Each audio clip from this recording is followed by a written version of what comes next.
우리가 그리스도의 도의 초보를 버리고 죽은 행실을 회개함과 하나님께 대한 신앙과 세례들과 안수와 죽은 자의 부활과 영원한 심판에 관한 교훈의 털을 다시 닦지 말고 완전한 대로 나아갈지니라. 하나님께서 허락하시면 우리가 이것을 하리라. 한번 빛을 받고 하늘의 은사를 맛보고 성령에 참여한 바 되고 하나님의 선한 말씀과 내세의 능력을 맛보고도 타락한 자들은 다시 새롭게 하여 회개하여 할 수 없나니 이는 그들이 하나님의 아들을 다시 십자가에 못 박아 드러내놓고 욕되게 함이라. 땅이 그 위에 자주 내리는 비를 흡수하여 밭가는 자들이 쓰기에 합당한 채소를 내면 하나님께 복을 받고 만일 가시와 엉겅퀴를 내면 버림을 당하고 저주함에 가까워 그 마지막은 불사름이 되리라. 사랑하는 자들아, 우리가 이같이 말하나 너희에게는 이보다 더 좋은 것 곧 구원에 속한 것이 있음을 확신하노라. 하나님은 불의하지 아니하사 너희의 행위와 그의 이름을 위하여 나타낸 사랑으로 이미 성도를 섬긴 것과 이제도 섬기고 있는 것을 잊어버리지 아니하시느니라. 우리가 간절히 원하는 것은 너희 각 사람이 동일한 부지런함을 나타내어 끝까지 소망의 풍성함에 이르러 게으르지 아니하고 믿음과 오래 참음으로 말미암아 약속들을 기업으로 받는 자들을 본받는 자 되게 하려는 것이니라. 할렐루야, 토요일 새벽입니다. 오늘도 새벽 말씀 큐티를 통해서 은혜 충만한 하루 되시기를 바랍니다. 5장에서 우리를 위해 이제 완전한 대제사장으로 오신 예수 그리스도를 소개한 히브리서 저자는 6장에서는 그러므로 이제 성숙한 신앙으로 나아가야 된다라고 권면을 합니다.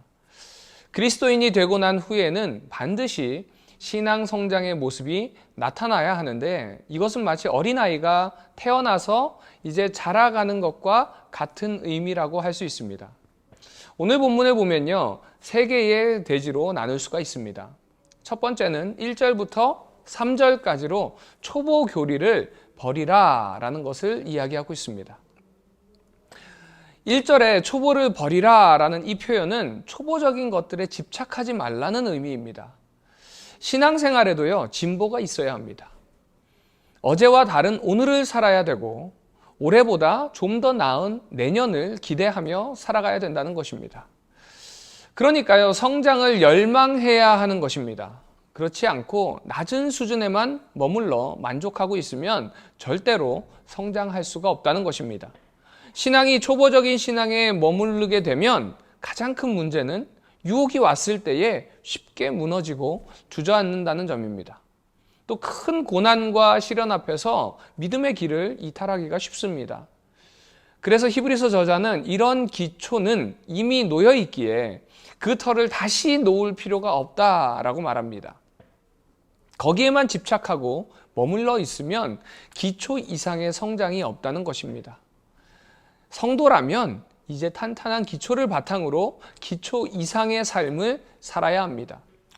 2절 끝부분을 보면요, 완전한 대로 나아갈지니라 라고 말하는데 여기서 완전함이라는 뜻은요, 성숙을 뜻합니다.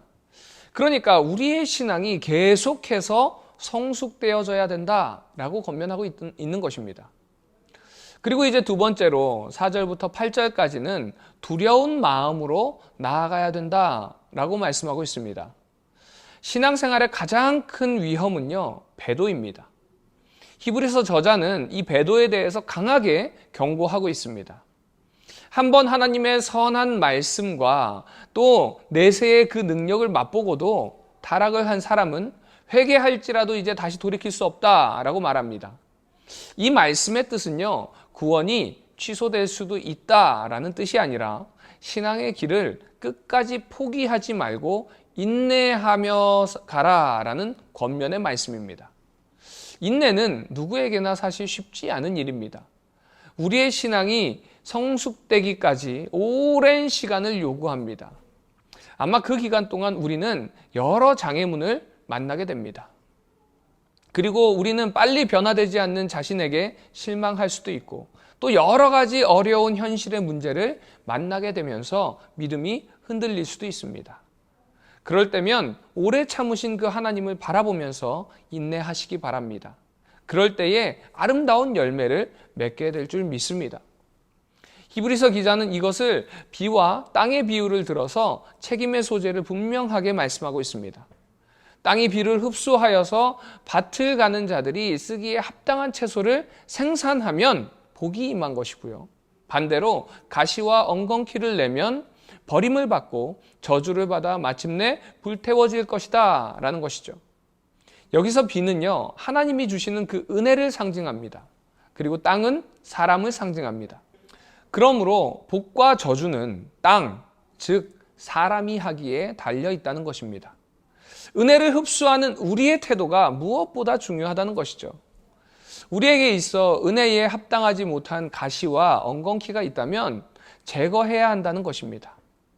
그리고 마지막으로 이제 세 번째는 9절부터 12절까지 기대하는 마음으로 나아가야 된다라고 권면하고 있습니다. 히브리서 저자는요, 사랑의 마음을 담아서 겉면의 내용으로 마무리를 하고 있는데, 구원은 결코 행함으로 이루어지는 것이 아니라 전적인 하나님의 은혜로 이루어진다는 것입니다. 하지만 행함이 아무런 의미가 없다는 말이 아닙니다. 구원받은 자라는 사실을 증명할 수 있는 것이 바로 이 행함입니다.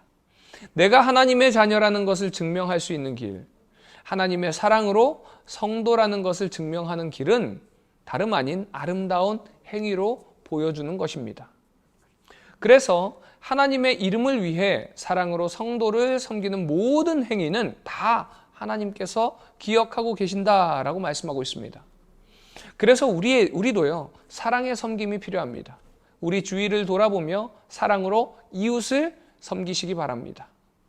사랑하는 우리 남서비전교회 성도님들, 오늘 하루도 우리가 세상을 살아갈 때에 초보적인 신앙에 머물러 있는 것이 아니라 인내하면서 세상 속에서 또 사랑의 섬김으로 세상 속의 빛과 소금의 역할을 다 감당하시기를 주님의 이름으로 축원드립니다.